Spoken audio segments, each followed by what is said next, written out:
नमस्कार, मी अनुपमा देसाई जवळगी आणि तुमचं माझ्या YouTube चॅनलमध्ये स्वागत आहे. आज या व्हिडिओमध्ये मी तुमच्या सगळ्यांबरोबर एक अशी गोष्ट शेअर करणार आहे, जी तुमच्या मॅनिफेस्टेशनच्या आड येऊ शकते आणि मला अगदी खात्री आहे, की तुम्ही या गोष्टीचा विचार केला नसणार आहे. त्यामुळे व्हिडिओ अगदी शेवटपर्यंत नक्की बघा. ती गोष्ट सांगायच्या आधी ना, मला सगळ्यात पहिल्यांदा मला माझा आनंद तुमच्याबरोबर शेअर करायचा आहे. ज्या विचाराने न्यू मी ॲप मी डिझाइन केलेला आहे, की रोज त्याच्यामध्ये चॅलेंजेस दिलेले आहेत, की रोज काहीतरी आपल्या ध्येयाच्या दृष्टीनं आपल्याला जे काही करायचंय त्या दृष्टीनं काहीतरी कृती व्हावी. तर आता 2 चॅलेंजेस आहेत त्याच्यामध्ये. एक ग्रॅटिट्यूड चॅलेंज आहे, की मॅनिफेस्टेशन जो सगळ्यात लवकर तुम्हाला मॅनिफेस्ट गोष्टी करून देऊ शकतो तुम्ही ग्रॅटिट्यूडच्या फ्रिक्वेन्सीत असला तर.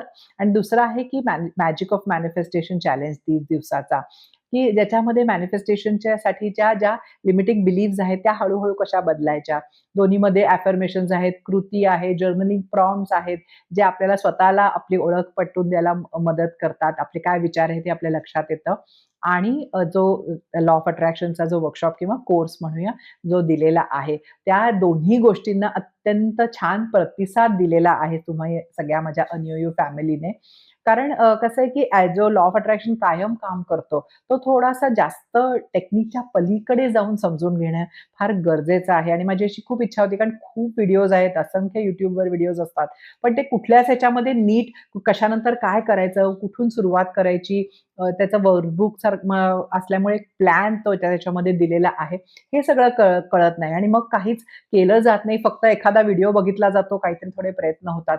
पण एक स्ट्रक्चर्ड एकानं ह्याच्यानंतर काय करायचं, ह्याच्यानंतर काय करायचं आणि मुख्य म्हणजे अगदी नीट समजून घेऊन गोष्टी करायच्या. ह्या गोष्टींसाठी तो ॲप मी डिझाइन केलेला आहे आणि ते तुम्हाला पटलेलं आहे.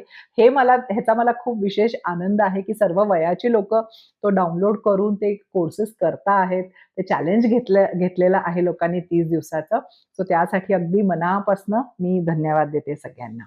तर आणि अजूनही नवीन-नवीन त्याच्यामध्ये ॲडिशन्स होत राहतील. त्यामुळे कोर्स कुठला केला नाही तरी ॲप डाउनलोड करून घ्या. म्हणजे तुम्हाला कळेल की नवीन काय-काय ॲड झालेलं आहे.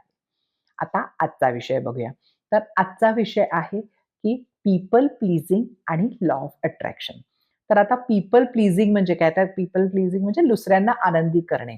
तर आता दुसऱ्यांना आनंदी करणे अ, हे लॉ ऑफ अट्रॅक्शनच्या आड कसं किंवा मॅनिफेस्टेशनच्या आड कसं येऊ शकतं बघूया. तर इथे ना पीपल प्लीजिंगचा अर्थ असा नाहीये, की दुसऱ्यांना खुश करणे म्हणजे अ, अशा दृष्टीनं मी म्हणते आहे, की आपल्या मनात नसताना आपण ज्या गोष्टी दुसऱ्यांसाठी करतो. तो इथे फरक आहे बघा. दुसऱ्यांना मदत करणे, दुसऱ्यांच्या चांगल्यासाठी गोष्टी करणे, दुसऱ्यांची चांगलं वागणे, हे सगळं इथं अपेक्षित नाहीये पीपल प्लीजिंगमध्ये. इथे जे आहे, की तुम्हाला मनातनं नाही करायचं आहे, तरी सुद्धा तुम्ही कोणासाठी तरी काहीतरी गोष्टी करताय किंवा कुणाची अपेक्षा जशी तुमच्याकडनं आहे, त्याप्रमाणे तुम्ही वागताय. किंवा तुमचं मत वगैरे काही सांगत नाहीये. का? तर तुम्हाला भीती वाटते, की ह्याच्यामुळे भांडण होईल, ते आपला ते कोणाचे तरी ते आपल्यावर रागवतील. ह्या सगळ्या गोष्टींच्या भीतीपायी तुम्ही त्या गोष्टी स्वतःची इच्छा, स्वतःचं मत मांडत नाही आहात.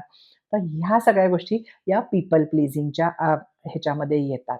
तर आता बघा, की बऱ्याच वेळेला कसं होतं, हे पीपल प्लीजिंग आपण सुरुवातीला 1-2 गोष्टींसाठी करतो आणि मग हळू ह्याची सवय व्हायला लागते. आपल्याला आणि समोरच्या व्यक्तींना सुद्धा. मग काय होतं, की आपल्याला गृहीत धरायला लागतात लोकं, की ह्यांचं काही मत नाहीये.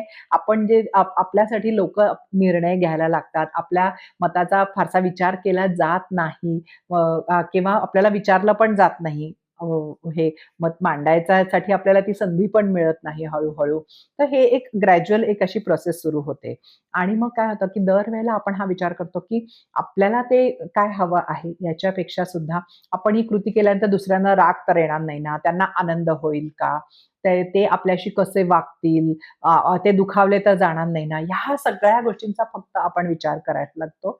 आपल्याला काय हवं आहे? आपलं काय मत आहे? आपलं काय आपण ह्याला या गोष्टीला चूक किंवा बरोबर काय समजतो आहे? ह्या सगळ्या गोष्टी आपल्या मागे पडायला लागतात.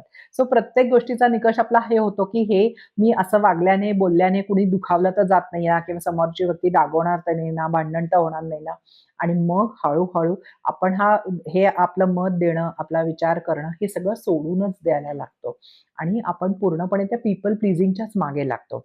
आता ह्याच्यामध्ये बघा, की एक गोष्ट अशी होते, की ह्याचे पीपल प्लीजिंगचे ना फायदे लगेच दिसतात. कारण काय, की भांडण थांबतं, मिटतं म्हणा किंवा होतच नाही. कारण आपण दुसऱ्याच्या मताप्रमाणेच वागायला लागलो. त्यामुळे काही भांडणाचा किंवा काही वादविवाद व्हायचा प्रश्नच येत नाही. सो त्यामुळे ती व्यक्ती नक्कीच खुश होते समोरची. तुमच्या मनात नसलं तरी तुम्ही जेव्हा असं वागायला लागला, तर त्या व्यक्तीच्या मनासारखं घडत असल्यामुळे त्या व्यक्तीला छानच वाटतं. ते तुमचं कौतुक करतील कदाचित किंवा तुम्हाला त्या बदल्यात म्हणजे खुश होतील. पण तुम्हाला आतनं कसं वाटतं ते केल्यावर? कारण इथे हा महत्वाचा फरक आहे आणि इथे लॉ ऑफ अट्रॅक्शनची ह्याचा संबंध येतो. कारण लॉ ऑफ अट्रॅक्शन म्हणजे काय आहे, की आपण जशी फ्रिक्वेन्सी देतोय, जे व्हायब्रेशन आपण देतोय, जे विचार आपण करतो आहे, ते त्याला युनिव्हर्स प्रतिसाद देतं, ब्रह्मांड प्रतिसाद देतं आणि जसा आपली फ्रिक्वेन्सी आहे, तशाच गोष्टी आपल्याला तसे प्रसंग, गोष्टी, लोकं आपल्या आयुष्यात दिसायला लागतात. तर आता जेव्हा तुम्ही पीपल प्लीजिंग मोडमध्ये आहात, तुम्ही सगळ्यांना खुश ठेवायचा, किती तुमच्या मनाविरुद्ध गोष्टी असू देत, तरीही तुम्ही सारखं ह्याच विचारात आहे, की माझ्यामुळे कोणी दुखावलं जाऊ नये, माझ्यामुळे कोणाला राग येऊ नये, मला जितकं जास्तीत जास्त त्यांच्यासाठी करायचं आहे, तेवढं मी करणार आहे. तर अशा वेळेला बघा, तुम्ही जरी कितीही तुमच्या गोलसाठी व्हिज्युअलाइज केलं, तुम्ही अफर्म केलं. पण जर का तुमची वागणुकीतनं तुमची ही फ्रिक्वेन्सी दिसते. तुम्ही सारखं दुसऱ्यांचाच विचार करता आहात, स्वतःच्या मनाविरुद्ध बऱ्याच वेळेला. म्हणजे जिथे तुम्हाला अगदी नाही म्हणायचं असतं, तिथे फक्त दुसऱ्याच्या मनाचा विचार करून तुम्ही तिथे हो म्हणता आहात. त्यामुळे तुम्ही युनिव्हर्सला व्हायब्रेशन काय देताय बघा.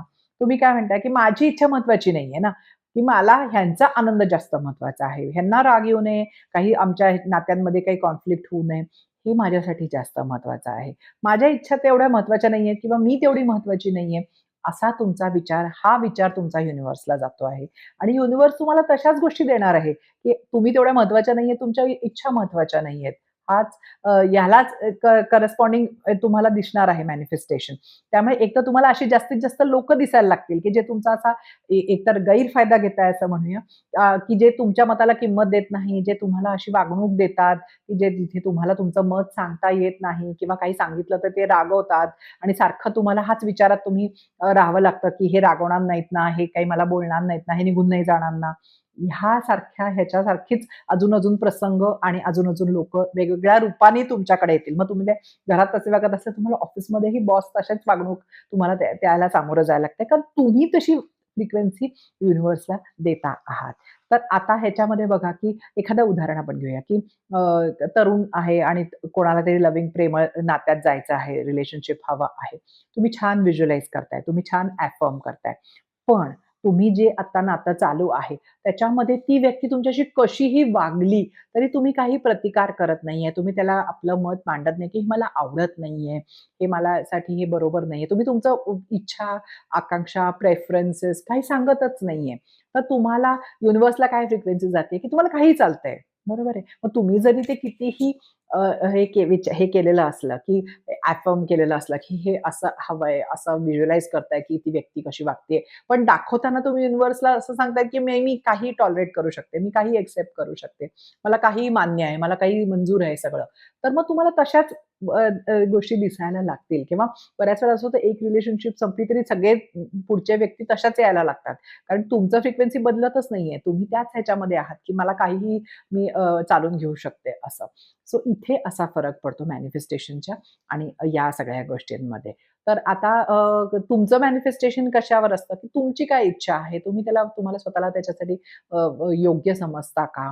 तुम्ही त्याला किती महत्त्व देता? तर जिथे तुम्ही स्वतःला महत्त्वच देत नाहीये आणि इतरांना राग येऊ नये, इतरांच्या मनासारखं व्हावं, त्यांच्या आनंदासाठी तुम्ही तुमचा आनंद जेव्हा मारताय, तर तेव्हा तशाच गोष्टी घडणार आहे, की तुम्हाला कधी आनंद मिळणार नाही. तुम्ही इतरांना आनंद होईल याच ह्याच्यामध्ये कायम राहता. सो म्हणून तुमचं मॅनिफेस्टेशन यासारख्या पीपल प्लीजिंग सारख्या गोष्टींमुळे पुढे-पुढे जातं. ते तुम्ही आकर्षित करू शकत नाही. तर आता करायचं काय ह्यासाठी? तर ही एक सवय आहे, तर लगेच तर जाणार नाहीये. पण कुठूनतरी आपल्याला याच्यासाठी सुरुवात करायला पाहिजे. आणि आय थिंक सगळ्यात पहिली सुरुवात ही असते, की जेव्हा आपल्याला लक्षात येतं, की आपल्याकडनं ही चूक होते आहे. ती सगळ्यात माझ्या दृष्टीने ही नेहमी अवेअरनेस ही पहिली गोष्ट असते कुठल्याही त्याची स्टेप की आपल्याला आधी लक्षात यायला पाहिजे, की आपल्याकडनं ही चूक झालेली आहे, होते आहे. तिथनं मगच आपण बदलू शकतो. तर पहिली गोष्ट आहे, की आता आपण स्वतःला काहीतरी व्हॅल्यू करायला सुरू केलं पाहिजे. तर या आठवड्यात ना, जिथे तुम्ही नेहमी हो म्हणता मनाविरुद्ध कुठल्याही व्यक्तीसमोर, तिथे पहिल्यांदा नाही म्हणायचा प्रयत्न करा. कारण सांगा. खरं तर no is a complete sentence म्हणतात. पण तुम्हाला असं वाटत असेल तर तुम्ही आधीच विचार करा त्या परिस्थितीचा. असं मनाशी हे करा, की यावेळेला मात्र त्यांनी मला विचारलं तर मी नाही म्हणणार आहे असं. कारण बऱ्याच वेळेला हल्ली तर आपण आपल्या वेळेच्या बाबतीत खूप ओव्हर कमिट करतो. म्हणजे कोणीतरी ग्रुपमध्ये कुठेतरी जायचं म्हणते, आपल्याला खरंच वेळ नसतो, आपल्याकडे ऊर्जा पण नसते काही करायची. पण तरी बाकीचे लोकं हे म्हणतायत, चल म्हणतायत आणि आपण नाही कसं म्हणायचं, मग लोकं आपल्याला काय म्हणतील? हे ह्या विचारामध्ये आपण राहतो. आणि कधी-कधी तर ना हे एक स्केर्सिटी माइंडसेटचं पण लक्षण आहे. म्हणजे काय, की आपण समजतो, की एवढीच चांगली लोकं आजूबाजूला आहेत किंवा हेच एवढेच मित्र-मैत्रिणी आहेत. ह्यातना मी दुखावलं, हे कुठे गेले तर मी माझं कसं होणार? मी काय करणार? अजून माझ्या आयुष्यातल्या ह्या व्यक्ती कमी झाल्या तर? हे रागावून गेले तर? रुसले तर? बोलले नाहीत तर? ही सगळी बघा एक भीतीच्या ह्यानी आपण त्या सगळ्या गोष्टींना हो म्हणतो आहे. आणि हे एक प्रकारचं की असं नाही, की जगात खूप चांगली लोकं आहेत. आपल्याला हे नाही तर दुसरे लोकं भेटतील किंवा हे सुद्धा काही असं नाहीये ना, की जातीलच. आपण आपण त्यांना कधी तो हेच दिला नाहीये. त्यांची कधी परीक्षाच बघितली नाहीये, की आपण त्यांना नाही म्हणलो तर ते जातील आणि अशी काय मैत्री काय कामाची, की जिथे आपण एकदा कुठल्या गोष्टीला नाही म्हणलो आणि ते निघून गेले तर. पण तरी म्हणजे ही जी एक भीती असते मनामध्ये, हे एक स्कॅर्सिटी माइंडसेटचं लक्षण आहे. सो इथे आपल्याला या आठवड्यामध्ये कुठल्याही छोट्या गोष्टीपासून सुरुवात करा, की नसेल मनात तुमच्या करायचं तर नाही म्हणा. फक्त अन् फक्त दुसऱ्याच्या आनंदापेक्षा कधीतरी स्वतःच्या आनंदाला पण थोडासा महत्त्व द्या. आपल्या स्वतःची काळजी घ्यायला सुरू करा, की आपल्या मतांना ची किंमत करायला सुरू करा. आपल्या अ, गोष्टींचा म्हणजे आपल्या स्वप्नांचा, ध्येयांचा विचार करा, त्याच्यावर कृती करा. तुम्ही आपल्या ह्याच्यामध्ये एक वर्दीनेसचं हे आणा. म्हणजे ह्याच्यासाठी ना आपला आत्मसन्मान, आत्मविश्वास वाढवायचा प्रयत्न करा आणि त्यासाठी मिरर एक्सरसाइजेस जे चॅनलवर दिलेले आहेत, ते खूप उपयोगाला येतात. सो ते अशा गोष्टींपासून तुम्हाला सुरुवात होणार आहे. कारण जेव्हा ना स्वतःची आपली हे कमी असते, सेल्फ कॉन्फिडन्स कमी असतो, सेल्फ एस्टीम आत्मसन्मान, तेव्हा आपण जास्तीत जास्त पीपल प्लीजिंग करायला लागतो. कारण आपल्याला सारखं असं वाटतं, की ते आपल्याला कसं बघतात, तसं आपण आपल्याला बघायला लागतो. मग ते आपल्याला छान म्हणतात. कारण त्यांचं सगळं मनासारखं होतंय. त्यामुळे ते आपल्याला कौतुक करतील, चांगलं म्हणतील. मग ह्यासाठी आपण आपल्या इच्छांचा आपल्याला ते करायचंय का नाही याचा विचार करत नाही. तर म्हणून इथनं पहिली सुरुवात होते, की आपण आपला आत्मसन्मान वाढवला पाहिजे. आणि आपलं आपलं मत सांगायला पाहिजे. कदाचित लोकांना आवडणार नाही. इतके वर्ष जर का तुम्ही त्यांच्या मताला होला हो करताय, तर त्यांना तुम्ही एक दिवशी तुमचं मत मांडलं, तर त्यांना आवडणार नाही. आणि ही एक रिस्क आहे जी तुम्हाला घ्यायला लागते. प्रत्येकाला ही आयुष्यात कधीतरी घ्यायला लागते, की नाही आवडलं, ठीक आहे, नाही आवडलं तर. पण असं काय आणि खरंच काही लोकं अगदी सोडून जातात असं नाहीये ना एखादी व्यक्ती किंवा भांडतात असंही नाहीये. कदाचित त्यांना आश्चर्य पण वाटेल, की आपलं काहीतरी चांगलं वेगळं मत असू शकतं याचं. सो म्हणून सुरुवात करा छोट्या गोष्टींपासून, की हळू-हळू आपलं मत विचारात घेतलं पाहिजे. हे तरी आपल्या ते मनात असायला पाहिजे, की आपण मत मांडण्याची आधी आपल्याला स्वातंत्र्य पाहिजे आणि आपण ते म्हणजे अगदी बाकी कशाचाही विचार न करता ते आपल्याला मांडता आलं पाहिजे. त्याच्यावर विचार करता आला पाहिजे. सो इथं ना आपल्याला आपल्या ह्याची सुरुवात करायला पाहिजे. आपलं पीपल प्लीजिंग कमी करण्यासाठी आणि मग काय होतं, आपण नेहमी जर का इतरांच्याच ह्याचा विचार करत असलो, इतरांना काय होईल, त्यांना काय वाटतंय, त्यांच्याप्रमाणे वागत आलो, त्यांच्या इच्छेसाठी आपण बऱ्याच गोष्टी आपल्या इच्छांना मुरड घालत आलो. तर मग आपल्याला तो आतला आवाज आहे तो ऐकूच येत नाही. कारण सगळं आपलं इतरांच्यासाठीच चाललेलं आहे. तर जेव्हा तुम्ही हे थोडंसं कमी कराल, तेव्हा तुम्हाला आतलं इंट्युशन आहे, तुम्हाला काय आवडतं, तुम्हाला आतनं इन्स्पिरेशन होईल, की कशावर काम करायचं आहे, कुठली गोष्ट माझ्यासाठी महत्त्वाची आहे. कुठल्या गोष्टी करण्याने मला आनंद होतो, हेच आपण विसरायला लागतो. कारण इतरांच्या आनंदासाठी करता-करता म्हणजे अगदी आपण म्हणतोच ना नेहमी आपल्याला काही खायला आवडतं इथपासून ते इ आप आ आपण स्पेशली स्त्रियांच्या बाबतीत, मैत्रिणींच्या बाबतीत मी म्हणेन हे खूप होतं. सो म्हणून आपल्या देखील इच्छा आणि बऱ्याच वेळेला तर इतर कोणी आपल्याला म्हणत पण नसतं, की तुम्ही आमच्यासाठी ह्या सगळ्या गोष्टी करा असं. आपणच त्या माइंडसेट पोटी या बऱ्याच गोष्टी करतो. हे आपलं काम आहे इतरांना खुश ठेवणे या माइंडसेटसाठी. तर आपल्या इच्छांना थोडंसं त्यांच्याकडे लक्ष द्या, त्या ऑनर करा, त्यांच्यासाठी स्वतःवर काम करा, आपल्या स्वतःसाठी काहीतरी करून बघा. आणि मग बघा, की तुमचं जे मॅनिफेस्टेशन आहे ते तुम्हाला किती लवकर यायला लागतं. कारण आता तुम्ही युनिव्हर्सला कुठला सिग्नल देताय, की माझ्या इच्छा महत्त्वाच्या आहेत. कारण इच्छा सगळ्याच इच्छा आहेत. मॅनिफेस्टेशनचे घर, गाडी, नोकरी हे पण एक इच्छाच आहे. आणि आता जेव्हा तुम्ही म्हणता, की माझी इच्छा हे आहे, की मला हो म्हणायचं स्वातंत्र्य पाहिजे, मला नाही म्हणण्याचं स्वातंत्र्य पाहिजे, मला माझं मत मांडण्याचं स्वातंत्र्य पाहिजे. तर या सगळ्या देखील इच्छाच आहे. तर जेव्हा तुम्ही असं करता, की माझ्या इच्छाला किंमत आहे, माझ्या मताला किंमत आहे, तर युनिव्हर्स पण ते तुमच्या त्या इच्छांना आणि मताला किंमत द्यायला लागतं. आणि युनिव्हर्सला कळतं, की तुम्ही स्वतःला त्या गोष्टींसाठी पात्र समजताय, योग्य समजताय. इच्छा तुमची योग्य आहे असं तुम्हाला वाटतं आहे. तरच युनिव्हर्स ते तुम्हाला मॅनिफेस्ट करून देणार आहे. तर बऱ्याच वेळेला आपण एखाद्या गोष्टीच्या मागे धावण्याच्या ऐवजी जेव्हा तुम्ही स्वतःमध्ये हा बदल करता, तेव्हा तुम्ही राइट फ्रिक्वेन्सी, राइट व्हायब्रेशन युनिव्हर्सला देत आहे तुमच्या इच्छेसंबंधीचं. मग तेव्हा युनिव्हर्स देखील तुम्हाला ती गोष्ट तुम्ही ती गोष्ट आकर्षित करू शकता, म्हणजे खेचून आणू शकता, मॅग्नेटाइज करू शकता. बघा गोष्टीच्या मागे धावणे आणि ती मॅग्नेटाइज करून आपल्या आयुष्यात आणणे. हा जो फरक आहे ना, तो फरक आता सुरू होतो, जेव्हा तुम्ही स्वतःला ऑनर करायला लागता. सो होणार आहे थोडासा नवीन कधीही न म्हणजे कधीही कुठलं मत न व्यक्त केलेली व्यक्ती जेव्हा बोलायला लागते, मत सांगायला लागते, आजूबाजूची लोकं थोडेसे डिस्टर्ब होतात. पण ती आपली आपण त्याची तयारी आधी एक्सपेक्ट करायला पाहिजे, की हे होणार आहे. आणि मग हळू त्यासाठी आपण प्रयत्न करायला पाहिजे. आणि बघा, की जसं तुम्ही स्वतःला समजायला लागता, जसं तुमचं स्वतःला किंमत द्यायला लागता, स्वतःला ऑनर करायला लागता, तसंच इतर ज्या आजूबाजूच्या व्यक्ती आहेत, त्या देखील तुमची किंमत करायला लागतील, तुम्हाला ऑनर करायला लागतील. तुम्ही जे आहात, ते तुम्ही कुणाला तरी चांगलं हे करताय म्हणून तुमची किंमत नाही. तुम्ही असणे, आपलं अस्तित्व हे सगळ्यात महत्त्वाचं आहे.